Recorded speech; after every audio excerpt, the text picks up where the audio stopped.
Example 2.7 talks us through continuity on an interval. So let's remind ourselves of what continuity at a point means. If I fix a point A in my domain, then I'm continuous at this point if my limit exists and it's equal to my function. So effectively, I can draw that without picking up my pencil. So we're continuous on an open interval if we're continuous at every point inside that open interval. So consider this function the square root of 4 minus x squared. It kind of gives us the upper hemisphere of a circle. This function is continuous on the open interval -2 to +2, right? It doesn't exist for anything smaller than -2 or for anything bigger than +2.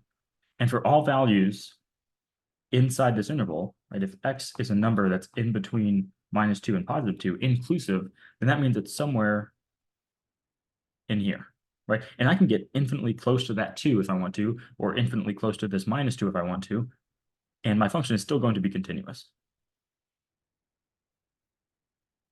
So this function is continuous on the open interval -2 to +2, right? If I zoomed in super close to that 2 value, and I picked a point that's really, really close to 2, I can get infinitely close to 2. I'm gonna have to get a smaller marker, but I could still wrap that point in an interval, in an open interval, and take my limit.